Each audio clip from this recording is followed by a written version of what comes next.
Picture this: a teenage prodigy, groomed as the next Adam Reynolds, suddenly bolts from the Broncos dynasty to chase glory with the Raiders'. Michael Maguire's heartfelt plea can't stop him, but what explosive secret is Coby Black hiding that could rewrite NRL history forever? Hit that like button and subscribe for non-stop NRL chaos. Deep in the heart of Brisbane's Red Hill Fortress, where premiership dreams are forged under floodlights and the ghosts of Alfie Langer still whisper plays from the 90s, Coby Black emerged like a comet streaking across a starless sky. At just 19, this wiry halfback from the Queensland under-19s had already etched his name into Broncos lore. Zippy dummies that left defenders grasping at shadows, pinpoint kicks that turned defenders into accidental try-scorers for his teammates, and a cool head that belied his years. Maguire, fresh off his origin triumphs and now steering the Broncos ship with the ferocity of a man who'd stared down Bellamy in a grand final, saw Black not just as a player, but as the heir apparent. Reynolds was aging like fine wine, Hunt's legs were clocking overtime, and Mampsflair needed a steady hand. Maguire dubbed in the future, pouring hours into film sessions where they dissect Raiders raids from Ricky Stuart's playbook, ironically planting seeds for the very betrayal about to unfold.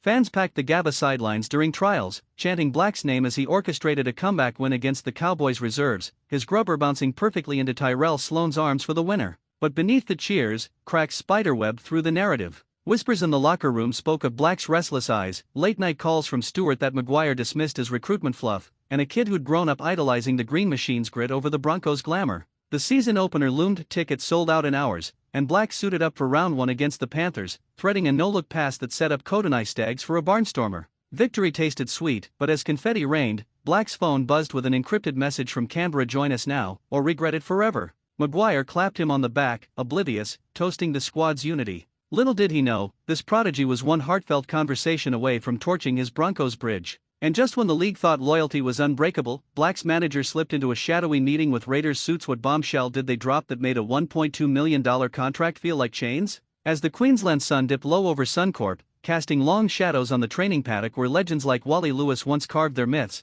the storm broke with the ferocity of a Category 5 cyclone. It was a Tuesday afternoon, the kind where players linger post-drill nursing ice baths and dreams of Dally M medals, when Black's request hit Maguire's desk like a rogue cannonball: immediate release, please, to link with the Raiders a year early. The coach's face, usually etched with that steely origin resolve, crumpled for a split second, eye scanning the words as if they were hieroglyphs from a rival tomb. He'd invested everything: personalized game plans scribbled on napkins during team dinners, tough love sessions where he'd replay Black's fumbles from juniors until the kid vomited determination, and quiet endorsements to sponsors that painted Black as the next big thing. The Raiders, smelling blood in the water after Fogarty's defection to Manly, had dangled the ultimate carrot: a starting half spot alongside Ethan Strange, mentorship under Stewart's iron fist, and a 3-year deal that screamed stability in a league where futures flicker like faulty stadium lights. Black, eyes hollow from sleepless nights torn between Broncos brotherhood and personal ambition, penned the plea himself, citing family ties in the capital and a hunger for first-grade minutes that Brisbane's logjam, Reynolds' iron grip, Hunt's veteran savvy, Mamp's electric unpredictability couldn't sate.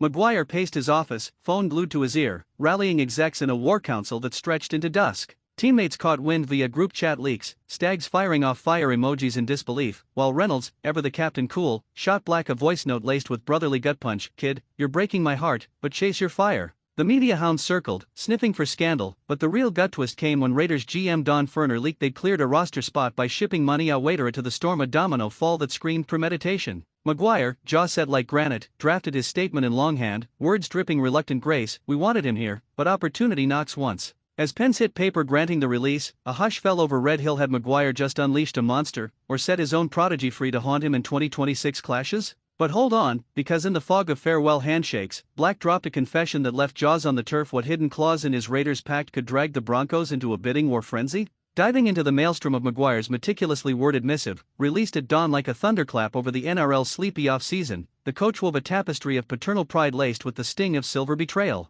We would have loved to have Coby here at the Broncos for 2026, he proclaimed, his voice steady in the presser clip that went viral faster than a Hamiso try, but we acknowledge the opportunity that's been presented to him. It was vintage Madge Blunt as a Ben Teo tackle, yet layered with the empathy of a man who'd mentored enough young guns to know when to loosen the reins. Black, packing his locker with teammates' scribbled notes of good luck and half-eaten protein bars from shared road trips, felt the weight of it all: the junior titles he'd hoisted for Broncos pathways, the scar from a brutal Panthers hit in his debut that Maguire had nursed with ice packs and inside jokes, and now this seismic shift to Joe Stadium, where Stewart's boot camp awaited like a rite of passage. Fans flooded socials, Broncos diehards branding Black a Judas in red, while while Raiders faithful photoshopped him into green jerseys mid-dummy, but the surprise lurked in the subtext. Maguire's nod to Black as the club's future wasn't hyperbole. Scouts had him pegged for 15 Origin caps by 2030, his vision rivaling Joey Johns in his pomp. Midway through this whirlwind on Aussie NRL Update, let's hit pause. Could this be the spark that ignites a Broncos rebuild, or just another chapter in the league's ruthless churn? The plot thickened when Ethan Sanders, Black's would-be Canberra rival, tweeted a cryptic welcome emoji chain alliance or ambush. Maguire, ever the strategist, pivoted in training, slotting Jonah Pezzett into drills with a ferocity that screamed adaptation, but insiders whispered of a late-night huddle where Black teared up, admitting he'd inked a Raiders clause allowing a buyback if Brisbane faltered.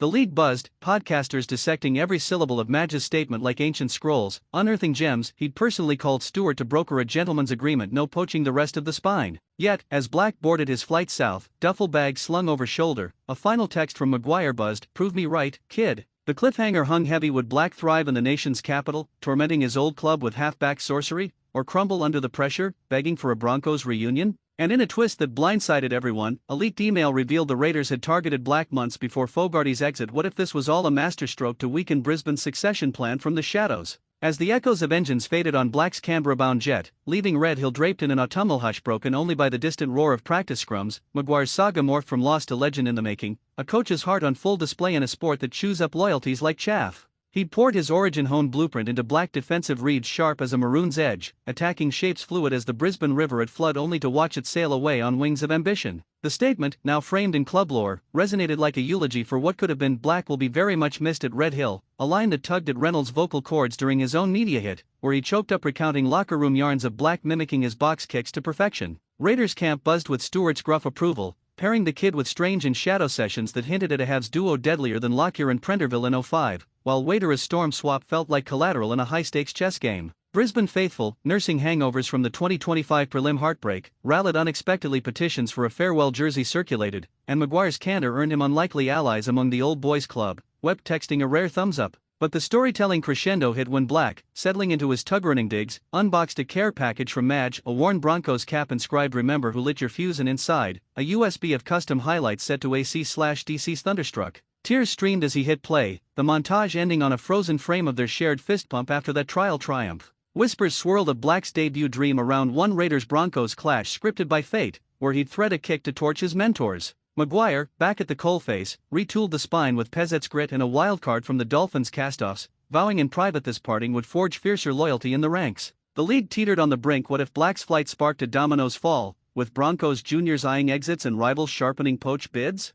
For the raw pulse of NRL upheavals like this, tune into Aussie NRL Update. Smash subscribe, drop a comment on who wins the Habs war, and notifications on so you're first in line for the fallout. This isn't goodbye, it's the opening salvo in a rivalry that'll echo for eras. The first bombshell detonated 3 weeks later at a packed Raiders fan day in Civic Square when Coby Black stepped to the microphone, green scarf around his neck, and thanked the Broncos fans for the love while dropping the line that sent phones crashing to the ground: "I'm coming home to Canberra because this is where my unborn son will be born." The crowd erupted, but Brisbane went nuclear. Within minutes old footage resurfaced. Black's girlfriend, a Canberra local he'd kept off socials, quietly attending every Maroons Origin camp in 2025, her baby bump hidden under oversized Broncos hoodies. Maguire, watching the livestream from Red Hill, just smiled and muttered, "That's my boy," because the coach had known for months and never used it as leverage to keep him. That single confession flipped the entire narrative from mercenary defection to family-first fairytale, and suddenly the kid everyone branded a traitor became the most relatable 19-year-old in the game. But the real jaw-dropper came when Black casually added that Maguire had personally called Ricky Stuart the night before the release and said, "If family is pulling him south,